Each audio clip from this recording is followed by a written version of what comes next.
Hello guys, welcome again to our YouTube channel Jupiter Classes. So guys, as we completed our second topic, that is relations and functions and mathematics, and today our lecture will be on its MCQs. So first MCQs in front of you is that if A cross B, number of subset A cross B is equal to 6 and set A element has 1 3, then number of set B is what? So देखिए guys, आपके सामने question है, यहाँ पे इन्होंने कहा हुआ है कि नंबर ऑफ जो है A क्रॉस B सबसेट के जो गिवन है आपके पास वो 6 हैं और A सेट के एलिमेंट आपके पास गिवन है 1 और 3। अब देखिए गाइज, आपको पता है कि number of subset A cross B जो होते हैं वो आपके पास किसके बराबर होते हैं? Number of subset A multiplied by number of subset B के बराबर होते हैं। ठीक है गाइज, अब देखिए number of subset A cross B आपके पास गिवन है, कितने हैं आपके पास? 6 हैं। उसके बाद नंबर ऑफ सेट A, अब देखिए यहाँ पे सेट A में कितने एलिमेंट्स हैं आपके पास? 2 एलिमेंट्स हैं, तो इनका ऑर्डर जो है वो कितना होगा? 2 होगा, यानी कि 1 और 3 जो है 2 एलिमेंट हैं, यही इसका ऑर्डर भी होता है और कार्डिनल नंबर भी यही डिफाइन करता है। सो नंबर ऑफ जो है हमारे पास कार्डिनल नंबर जो है सेट A का कितना आएगा? 2 आएगा, multiplied by number of set B। अब देखिए हमें ये कैलकुलेट करने के लिए बोला है, तो हम इसको क्या लिखेंगे? n of B। So guys, अब देखिए n ऑफ B यहाँ पे आपके पास जो है, अगर उसको आप कैलकुलेट करोगे n of B is equal to 6, तो 2 जो है इसके डिवीजन में चला जाएगा। This is equal to 2 1 2 3 2 6। So guys, इसका ऑप्शन आपके पास क्या आएगा? 3 ऑप्शन। सो 3 ऑप्शन जो है इसका करेक्ट आंसर रहेगा। गाइज नेक्स्ट क्वेश्चन है आपके पास सेट A जो है वो गिवन है, इसके कितने एलिमेंट्स हैं आपके पास? 3 एलिमेंट्स हैं A B C, और सेट B के आपके पास 2 एलिमेंट हैं 2 एंड 3, और सेट C के आपके पास कितने एलिमेंट है? 4 एलिमेंट है P Q R S। आपको बोला है कि उस वक्त हमने बताना है कि number of A cross A union C cross B जो है इनका ऑर्डर उस वक्त क्या होगा। अब देखिए गाइस, इसको हम कैलकुलेट करते हैं। Number of A union C, तो A यूनियन C में हमने वो एलिमेंट लेने हैं जो A में भी बिलोंग करते हैं और C में भी बिलोंग करते हैं। सो A सेट के एलिमेंट लेते हैं A B C, उसके बाद C सेट के एलिमेंट लेते हैं P Q R S। So guys, ये जो है A यूनियन B के एलिमेंट्स आते हैं। क्रॉस B, तो B सेट के एलिमेंट हमारे पास क्या हैं? 2 एंड 3। अब देखिए गाइज, इसमें अब हमने क्या करना है कि number of A union C cross B के हमने नंबर्स निकालने हैं। तो इसको कैलकुलेट करते हैं। देखिए नंबर ऑफ सेट्स में जब हम A क्रॉस B को मल्टीप्लाई करते हैं उस वक्त हम एलिमेंट जो लेते हैं, एक सेट A का एलिमेंट लेते हैं और दूसरे को हम सेट B के एलिमेंट के साथ उसको रिलेट करते हैं। तो देखिए ये हमारे पास यहाँ पे क्या सेट बनेगा? A सेट, यहाँ पे जो है A का ये पूरा एक सेट है और ये दूसरा सेट है, इसको हम सपोज करते हैं ये A सेट और ये B सेट है। तो देखिए A सेट का हमने A एलिमेंट लिया, इसको B सेट के 2 एलिमेंट के साथ रिलेट किया। सो दूसरा हमारे पास क्या बनेगा? B2। इसी तरह से आप ये इसके ऑर्डर जो है ले सकते हो, C भी 2 के साथ अब ले सकते हो, P2 Q2, उसके बाद R2 S2, नेक्स्ट आपके पास आ जाएगा, फिर से आप 2 के साथ इसके सारे ऑर्डर पेयर बन गए।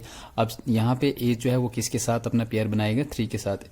A जो है वो 3 से रिलेट करेगा, उसके बाद B जो है वो 3 के साथ रिलेट करेगा, C जो है वो भी 3 के साथ रिलेट करेगा, और P जो है वो भी 3 के साथ रिलेट करेगा, और Q जो है वो भी 3 के साथ रिलेट करेगा, और उसके बाद S जो है वो भी 3 के साथ रिलेट करेगा। सो ये आपके पास एक कार्टेशियन प्रोडक्ट आ गया A union C cross B का। अब देखिए हमने यहाँ पे बोला है कि ऑर्डर हमने डिफाइन करना है, यानी कि नंबर ऑफ ऑर्डर जो है वो इस सेट के कितने आते हैं। तो देखिए ऑर्डर यहाँ पे कितने बने हमारे पास? 1 2 3 4 5 6 7 8 9 10 11 12 और 13। सो यहाँ पे गाइज हमने एक R एलिमेंट को एसोसिएट नहीं किया है 3 के साथ। सो यहाँ पे हमारे पास क्या आएगा? P Q R 3, फिर उसके बाद हमारे पास आ जाएगा S और 3। सो अभी हमारे पास कितने ऑर्डर आ गए, यानी कि नंबर ऑफ ऑर्डर जो है इस पूरे सेट का कितना आ रहा है, 14 आ रहा है। सो ऑप्शन बी में अगर हम देखें तो ऑप्शन बी में इसका ऑप्शन में अगर देखें तो ऑप्शन बी इसका जो है वो करेक्ट आंसर आ रहा है। सो गाइज नेक्स्ट क्वेश्चन है आपके सामने, the range of the relation R is given. देखिए आपके पास एक रिलेशन दिया हो, उसकी रेंज यहाँ पे आपके पास गिवन है x और x square such that x is prime number less than 13। तो x आपके पास एक प्राइम नंबर है जो 13 से बिलो है। अब देखिए प्राइम नंबर वो नंबर होते हैं जिनका कोई भी फैक्टर नहीं होता है 1 और खुद के अलावा। जैसे हमारे पास 13 कोई एक नंबर है, 13 में हमारे पास एक प्राइम नंबर है, इसका कोई भी फैक्टर नहीं है, तो इसके फैक्टर सिर्फ हमारे पास 1 और 13 ही आ सकते हैं। तो ऐसे नंबर जिनके सिर्फ खुद जिनके फैक्टर जो है 1 और इटसेल्फ होते हैं, वो नंबर हमारे पास कौन से नंबर होते हैं, प्राइम नंबर होते हैं। अब देखिए हमने यहाँ पे चेक करना है कि रेंज में हमारे पास 13 से नीचे कौन से प्राइम नंबर आते हैं। अब देखिए 1 जो है हमारे पास प्राइम नंबर नहीं है, तो क्योंकि 1 के बहुत सारे फैक्टर आ सकते हैं। आप 1 1 1 मल्टीप्लाइड अगर आप इनको करते जाओगे तो ये आपके पास इनके बहुत सारे फैक्टर आ रहे हैं, सो ये आपके पास प्राइम नंबर नहीं है। अब देखिए 2 यहाँ पे जो है 2 हमारे पास एक प्राइम नंबर है, अगर 2 को आप फैक्टर लिखोगे तो इसके 1 और 2 ही आते हैं। उसके बाद आपके पास जो है 2 को अगर हम यहाँ पे लेंगे तो देखिए 2 इंटू 2 की अगर हम पावर स्क्वायर करेंगे तो आपके पास क्या जाएगा, 4 आ जाएगा। उसके बाद हमारे पास कौन सा प्राइम नंबर है, 3 भी हमारे पास प्राइम नंबर है, तो 3 का स्क्वायर यहाँ पे हमारे पास क्या जाएगा, 9 आ जाएगा। उसके बाद 4 हमारे पास प्राइम नंबर नहीं है, 5 हमारे पास प्राइम नंबर है, 5 का स्क्वायर हमारे पास क्या जाएगा, 25। 6 भी हमारे पास प्राइम नंबर नहीं है, 7 हमारे पास प्राइम नंबर है, तो 7 का हमारे पास स्क्वायर कितना हो जाता है, 49। उसके बाद 9 भी हमारे पास प्राइम नंबर नहीं है, 10 भी प्राइम नंबर नहीं है, सो 11 हमारे पास प्राइम नंबर है और 11 का स्क्वायर कितना हो जाता है, 121। 12 भी हमारे पास प्राइम नंबर नहीं है। उसके बाद 13 जो है वो हमारे पास प्राइम नंबर है, बट हमारे पास यहाँ पे कंडीशन दी हुई है कि x जो प्राइम नंबर है जो लेस देन 30 है, तो 13 से नीचे हमने आना है, 13 को इंक्लूड नहीं करना है। अब देखिए इसके रेंज में हमारे पास कौन कौन से नंबर आ रहे हैं। सो रेंज में हमारे पास कौन कौन से यहाँ पे नंबर आ रहे हैं, 4। मैंने बताया था गाइज आपको पिछली वीडियो में कि इसको हम क्या बोलते हैं, ये डोमेन होता है और ये इसका रेंज होता है। तो रेंज में कौन कौन से नंबर आ रहे हैं, 4, 9, 25, 49 और 121।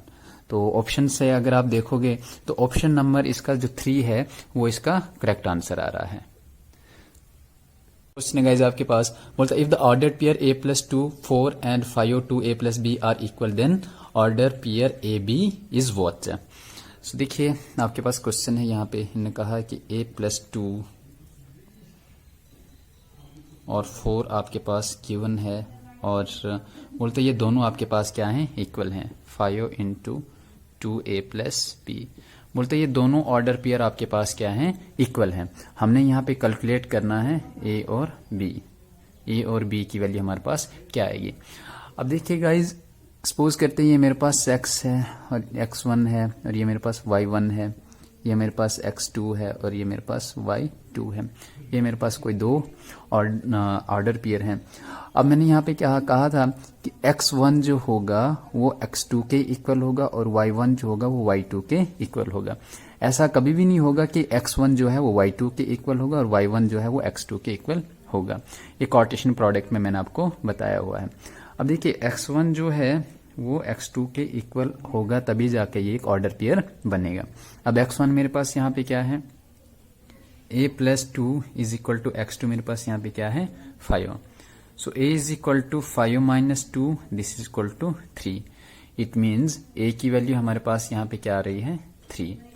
अब b की वैल्यू हम कैलकुलेट करते हैं। सो देखिए y2 is equal to y1 में लिख सकता हूँ, यानी कि y1 is equal to y2 लिखो या y2 is equal to y1 एक ही बात है।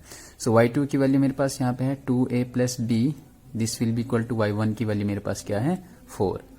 सो देखिए 2a की वैल्यू हमने अभी कैलकुलेट कर दी, वो हमारे पास 3 आ रही है, plus b is equal to 4। अब 3 2 जार हमारे पास 6 हो जाएगा, plus b is equal to 4।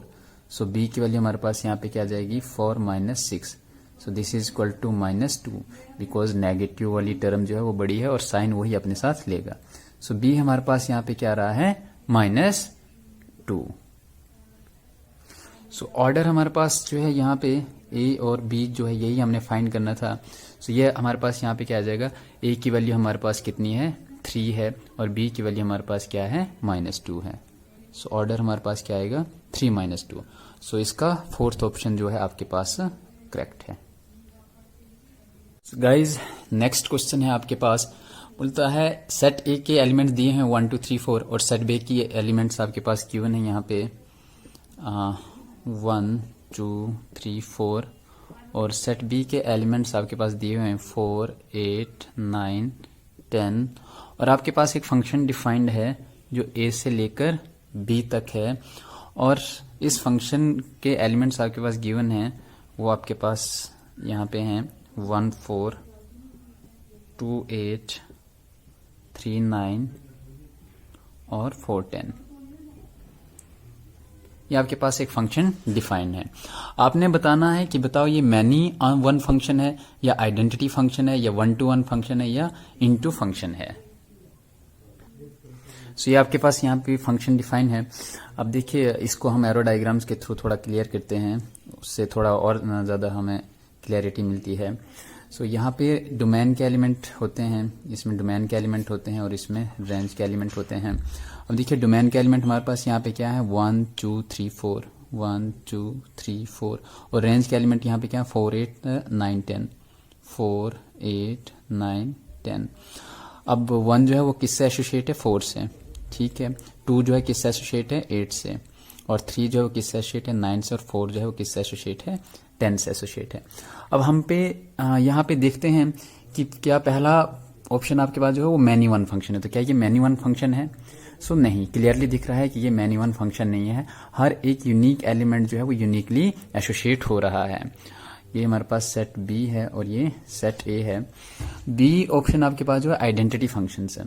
So identity function वो फंक्शन होते हैं जो अपनी सेम वैल्यू जो है वो रिटर्न करते हैं। जैसे सपोज करते हैं हम कोई एक फंक्शन डिफाइन करते हैं। आइडेंटिटी फंक्शन डिफाइन कैसे होता है, अगर यहाँ पे हमारे पास कोई एलिमेंट ए है तो वो सेम हमारे पास यहाँ पे वैल्यू रिटर्न करता है। और इस पे फंक्शन हमारे पास कैसे डिफाइन होता है, F of A is equal to A, यानी कि सेम वैल्यू, यानी कि आइडेंटिटी फंक्शन ही वो फंक्शन होते हैं जो अपनी सेम वैल्यू को रिटर्न करते हैं। सो देखिए यहाँ पे आइडेंटिटी फंक्शन भी यहाँ पे ये नहीं है। यहाँ पे 1 की वैल्यू 4 है, 2 की 8 है। अब उसके बाद थर्ड ऑप्शन है 1 to 1 function. So 1 to 1 function जो है वो ये कहता है कि हर एक सेट ए का एलिमेंट डिस्टिंक्ट एलिमेंट के साथ एसोसिएट कर रहा होगा बी में। तो यहाँ पे बिल्कुल ठीक है, 1 4 के साथ, 2 8 के साथ, 3 9 के साथ, 4 10 के साथ, तो हर एक एलिमेंट जो है वो यूनिकली एसोसिएट कर रहा है एलिमेंट बी के साथ। सो ये फंक्शन कौन सा फंक्शन होगा, 1 to 1 फंक्शन होगा। इट मीन्स ऑप्शन 3 इसका राइट आंसर होगा। उसके बाद देखिए इनटू फंक्शन है। सो इनटू फंक्शन को भी मैं आपको समझा देता हूं। सो इनटू फंक्शन क्या होता है, कोई आपके पास दो सेट हैं, सेट ए और सेट बी। एरो डायग्राम के थ्रू मैं आपको क्लियर कर दूंगा। सेट ए और इन पे एक फंक्शन डिफाइंड है। इसके एलिमेंट में ले लेता हूं ए बी सी, इसके एलिमेंट ले लेता हूं मैं पी क्यू आर एस। सो इनटू फंक्शन ये कहता है कि सेट बी का कोई एक एटलीस्ट एक ऐसा एलिमेंट होगा जो सेट ए के किसी एलिमेंट के साथ एसोसिएट नहीं हो रहा होगा। सपोज करते हैं ए पी के साथ एसोसिएट हो रहा है, बी क्यू के साथ एसोसिएट हो रहा है, सी आर के साथ एसोसिएट हो रहा है, लेकिन यहाँ पे सी जो है एस जो है वो किसी भी सेट ए के एलिमेंट के साथ एसोसिएट नहीं हो रहा है। तो इस फंक्शन को हम क्या नाम देंगे, इनटू फंक्शन। ठीक है। तो गाइज ये ऑनटू फंक्शन के बिल्कुल रिवर्स है। ऑनटू फंक्शन में ये कहता है कि सेट बी के, यानी कि कोडोमेन जो होता है वो रेंज के बराबर होता है। सो कोडोमेन के जितने भी एलिमेंट होते हैं वो सेट ए के किसी न किसी एलिमेंट के साथ एसोसिएट होने ही होने चाहिए। लेकिन इनटू फंक्शन क्या कहता है कि सेट बी का कोई एक ऐसा एलिमेंट होगा जो सेट ए के किसी एलिमेंट के साथ एसोसिएट नहीं होगा। उस फंक्शन को क्या हम नाम देंगे, इनटू फंक्शन नाम देंगे। सो गाइज नेक्स्ट क्वेश्चन है, बोलता है इफ फंक्शन आपके पास एक डिफाइन है जो ए से लेकर बी तक है। बोलता है ये एक आपके पास एक बाइजेक्टिव फंक्शन है और जिसमें आपके पास गिवन है कि एन ऑफ बी जो है वो 7 है, यानी कि कार्डिनल नंबर जो है सेट बी का 7 है। तो हमने कार्डिनल नंबर सेट ए का फाइंड करना है कि वो कितना होगा। ये आपके पास गिवन है कि फंक्शन जो है वो कौन सा फंक्शन है, बाइजेक्टिव फंक्शन है। देखिए बाइजेक्टिव फंक्शन वो फंक्शन होते हैं जो 1 भी होते हैं और ऑन टू भी होते हैं। सो उसके लिए आपके पास एक एग्जांपल एरो डायग्राम के थ्रू मैं आपको क्लियर करता हूं। देखिए सबसे पहले हम फंक्शन को डिफाइन करेंगे कि ये फंक्शन 1 है या नहीं है। तो ए बी सी, एक फंक्शन 1 कब होता है, जब सेट ए के जितने भी एलिमेंट होते हैं वो डिस्टिंक्टली सेट बी के एलिमेंट के साथ एसोसिएट करने चाहिए। सो ये आपके पास क्या हो गया, एक फंक्शन 1 फंक्शन हो गया। अब बाइजेक्टिव फंक्शन है, इसमें ऑन टू फंक्शन भी होना चाहिए। तो ऑन टू फंक्शन ये कहता है कि सेट बी के जितने भी एलिमेंट हैं वो सेट ए के किसी न किसी एलिमेंट के साथ हर एक एलिमेंट सेट बी का एसोसिएट होना चाहिए। तो देखिए बी सेट के जितने भी एलिमेंट हैं वो सेट ए के एलिमेंट के साथ एसोसिएट हो रहे हैं। इट मीन्स ये हमारे पास कौन सा फंक्शन है, बाइजेक्टिव फंक्शन भी है। अब देखिए इन्होंने बोला है कि एन ऑफ बी जो है वो 7 है, यानी कि कार्डिनल नंबर जो है यहाँ पे कितने हैं, 7 है। तो यहाँ पे हमने कितने एलिमेंट लिए हैं, 3। तो सपोज करते हैं इसको और 7 तक ले लेते हैं, 7 आएंगे। यहाँ भी नीचे जो है वो भी 7 ही एलिमेंट होंगे। अगर यहाँ पे 3 एलिमेंट है, यहाँ पे भी 3 एलिमेंट एसोसिएट हो रहे हैं, तो नीचे हम जितने भी कार्डिनल नंबर लेंगे सेट ए का और सेट बी का जो कार्डिनल नंबर होगा वो भी सेम ही होगा। तो it means cardinal number set ए का जो होगा वो भी 7 ही होगा। सो इसका ऑप्शन नंबर आपके पास जो है फर्स्ट करेक्ट है। गाइज नेक्स्ट क्वेश्चन है आपके पास सेट ए डिफाइन है, जिसके एलिमेंट्स आपके पास है 1 2 3 4। ये आपके पास सेट ए के एलिमेंट्स हैं और इस पे रिलेशन एक डिफाइन है जिसके एलिमेंट्स आपके पास गिवन हैं, ऑर्डर 1 1, उसके बाद 4 2 2 1 2 4 2 3 3 1। सो ये आपके पास एक रिलेशन डिफाइन है सेट ए पे। तो हमने यहाँ पे बताना है कि बताओ ये रिफ्लेक्सिव है, ट्रांजिटिव है, सिमेट्रिक रिलेशन है या फिर ऑल ऑफ दी अबोव। अब देखिए यहाँ पे हम चेक करते हैं पहले रिफ्लेक्सिव रिलेशन के लिए। ए पार्ट के लिए हम देखते हैं कि रिफ्लेक्सिव है या नहीं है।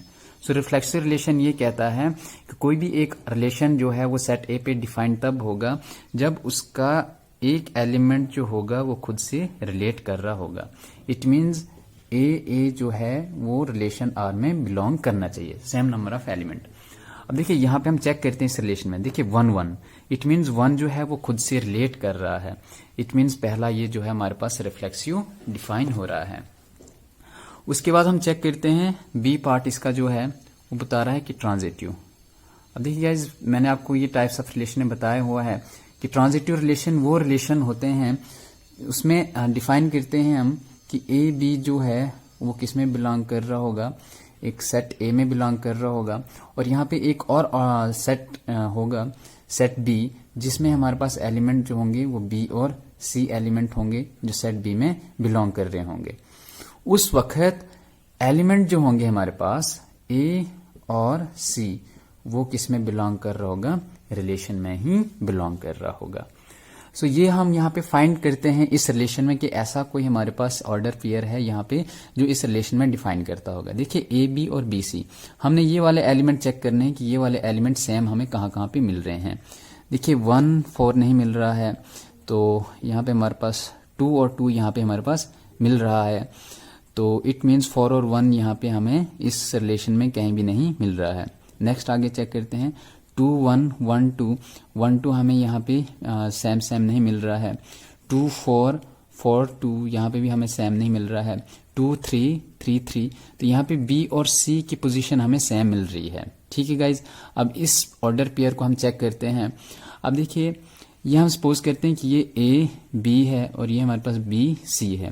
तो हमें क्या फाइंड करना है कि ए और सी जो है ये भी इस रिलेशन में हमारे पास कहीं ना कहीं होना चाहिए। तो ए सी हमारे पास यहाँ पे क्या आना चाहिए, 2 और 1। तो हमने देखना है कि 2 और 1 जो पेयर है क्या वो इस रिलेशन में डिफाइन है कहीं पे, यस। सो यहाँ पे ये गिवन है आपके पास। इट मीन्स ये रिलेशन आपके पास जो है ट्रांजिटिव रिलेशन भी है। सो अब हम इसका सी पार्ट करते हैं। सी पार्ट बोलता है कि बताओ ये रिलेशन जो है क्या ये सिमेट्रिक रिलेशन है या नहीं है। तो देखिए गाइस सिमेट्रिक रिलेशन हमारे पास ये बताता है कि अगर कोई ए बी जो है अगर वो आर में बिलोंग कर रहा है तो उस टाइम बी ए जो है वो भी आर में बिलोंग करना चाहिए। इट मीन्स यानी कि इनके एलिमेंट्स जो हैं वो रिवर्स होने चाहिए।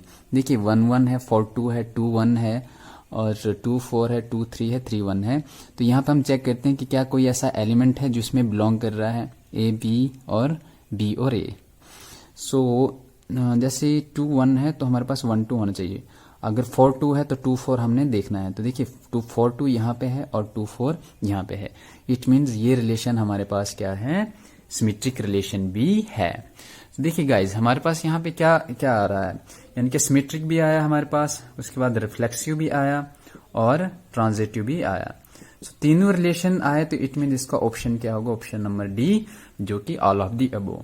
और गाइज मैंने आपको एक और बात भी बताई थी कि जब ये तीनों रिलेशन जो हैं वो किसी रिलेशन में सेटिस्फाई करते हैं उस वक्त उस रिलेशन को हम क्या कहते हैं, इक्विवेलेंस रिलेशन कहते हैं।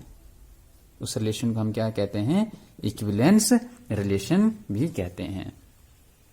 सो गाइज नेक्स्ट क्वेश्चन है आपके पास, बोलता है सेट ए आपके पास गिवन है जिसके एलिमेंट आपके पास हैं 1 2 3 और सेट बी के एलिमेंट्स आपके पास गिवन है 6 7 8 और आपके पास एक फंक्शन डिफाइन है f of x is equal to x plus 5। बोलता है आपने ये बताने कि बताओ ये किस टाइप का फंक्शन है, many one onto function है, कांस्टेंट फंक्शन है, या 1 1 ऑन टू फंक्शन है, या फिर इनटू फंक्शन है। अब हम चेक करते हैं यहाँ पे। देखिए f ऑफ x यानी कि सेट a का एलिमेंट हम ले लेते हैं, यानी कि जब f ऑफ 1 हमारे पास होगा उस वक्त ये कितना होगा, 1 प्लस 5 इज इक्वल टू 6 होगा। जब f ऑफ 2 हम लेंगे उस वक्त 2 प्लस 5 इज इक्वल टू 7 होगा। और जब हमारे पास f ऑफ 3 होगा उस वक्त 3 प्लस 5 इज इक्वल टू 8 होगा। इट मीन्स इसको हम एरो डायग्राम से अब हम क्लियर करते हैं कि ये सेट A है और ये सेट B है। यहाँ पे फंक्शन डिफाइन f है। बोलता है हमारे पास यहाँ पे सेट A के एलिमेंट जो है 1 2 और 3 और बोलता है जब f ऑफ x, तो ये हमारे पास यहाँ पे क्या होगा, f ऑफ 1 होगा। सो f ऑफ 1 जो होगा वो किसके बराबर होगा, यहाँ पे 6 के बराबर होगा। f ऑफ 2 जो होगा, फंक्शन अगर 2 पे लगाएंगे तो उस वक्त हमारे पास वैल्यू क्या आई, 7। f ऑफ 3 पे हमारे पास वैल्यू यहाँ पे क्या आई, 8 है। सो ये जो है एसोसिएट कर रहे हैं आपस में। तो बताओ ये कौन सा फंक्शन है। तो देखिए सेट ए के जितने भी एलिमेंट्स हैं वो सेट बी के यूनिक एलिमेंट के साथ जो है डिस्टिंक्टली एसोसिएट कर रहे हैं। तो इट मीन्स ये कौन सा फंक्शन हमारे पास होगा, 1 1 फंक्शन होगा। कौन सा फंक्शन होगा, ये 1 1 फंक्शन होगा। सो बट यहाँ पे आपके पास जो है ऑप्शन में दिए हुए हैं मैनी वन, पहला ऑप्शन है many one onto function, तो ऐसा कोई भी नहीं है। यहाँ पे एक एलिमेंट जो है बी के सारे एलिमेंट के साथ एशेयर नहीं हो रहा है। फिर कांस्टेंट फंक्शन यानी कि कोई भी एक ऐसा फंक्शन जो अपनी वैल्यू यहाँ पे नहीं दे रहा है। और उसके बाद 1 1 ऑन टू फंक्शन, तो देखिए 1 1 फंक्शन तो है बट ऑन टू फंक्शन हम चेक करते हैं। तो ऑन टू फंक्शन के लिए क्या होना चाहिए कि जितने भी सेट बी के एलिमेंट हैं वो सेट ए के हर एक एलिमेंट के साथ एसोसिएट करने चाहिए। तो वो भी यहाँ पे हमारे पास डिफाइन हो रहा है। सेट बी के 3 एलिमेंट जो हैं वो यहाँ पे सबके साथ एसोसिएट हो रहे हैं। इट मीन्स ये फंक्शन हमारे पास कौन सा फंक्शन होगा, 1 1 फंक्शन और ऑन टू फंक्शन भी होगा। इट मीन्स इसका ऑप्शन नंबर सी जो है वो करेक्ट आंसर है। गाइज अभी हम यहाँ पे कंपोजिशन ऑफ मैपिंग पढ़ते हैं। तो देखिए कंपोजिशन ऑफ मैपिंग में हमारे पास कोई 2 फंक्शंस हम लेते हैं। एक फंक्शन हम ले लेते हैं f, जो कहाँ से लेकर कहाँ तक हम डिफाइन करते हैं, a से लेकर b तक। और दूसरा फंक्शन आपके पास है g, जिसको हम डिफाइन करते हैं b से लेकर c तक। अब इसमें देखिए जो कंपोजिट g को होगा f के साथ, उसको हम कैसे डिनोट करते हैं, g कंपोजिट f, यानी कि g का कंपोजिशन f के साथ हम ऐसे डिफाइन करते हैं। और ये जो फंक्शन होता है ये फंक्शन कहाँ से लेकर कहाँ तक होता है, a से लेकर c तक होता है। यानी कि जिसमें a एलिमेंट जो है, a और c एलिमेंट जो है वो किस में बिलोंग करेगा, g कंपोजिशन f में बिलोंग करेगा। और a जो है वो किस में बिलोंग करेगा, a एलिमेंट a में बिलोंग करेगा और c एलिमेंट जो है वो c में बिलोंग करेगा।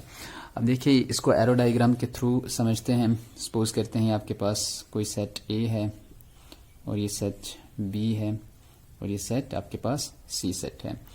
अब देखिए इसमें एक एलिमेंट में ले लेता हूँ A एलिमेंट, B का एलिमेंट B ले लेता हूँ, C का एलिमेंट C ले लेता हूँ। A से लेकर B तक जो फंक्शन डिफाइन है आपके पास F है और B से लेकर C तक जो फंक्शन आपके पास डिफाइंड है वो G है। अब G का कंपोजिट F के साथ जो होगा वो यहाँ से लेकर यहाँ तक होगा, जिसको हम क्या लिखेंगे, G कंपोजिट विद F। अब देखिए जी का फंक्शन जो है एफ फंक्शन के साथ जब हम कंपोजिट लिखते हैं तो ये जो है ए एलिमेंट से ए एलिमेंट जो है वो सी के साथ एसोसिएट होता है। अब इसमें देखिए हम ये भी लिख सकते हैं कि जी कंपोजिशन एफ ऑफ ए, इनके जी कंपोजिशन एफ ऑफ ए क्या वो सी के बराबर आता है या नहीं आता है। तो देखिए जब हमने फंक्शन एफ ऑफ ए लगाया सो एफ ऑफ ए जो है वो किसके बराबर आया, बी के बराबर आया। और जब फंक्शन हमने जी बी पे लगाया, बी पे जब हमने फंक्शन जी लगाया तो उस वक्त वो हमारे पास क्या वैल्यू दिया, सी वैल्यू दिया। अब हमने देखिए ए से लेकर सी तक हमारे पास एक कंपोजिट फंक्शन डिफाइन है जी कंपोजिट एफ, बोलता वो क्या दे रहा है, जब हम ए पे उसको लगा रहे हैं तो हमारे पास सी वैल्यू दे रहा है। तो हम चेक करते हैं कि जी कंपोजिट एफ ए पे जो है वो वैल्यू सी देता है या नहीं देता है।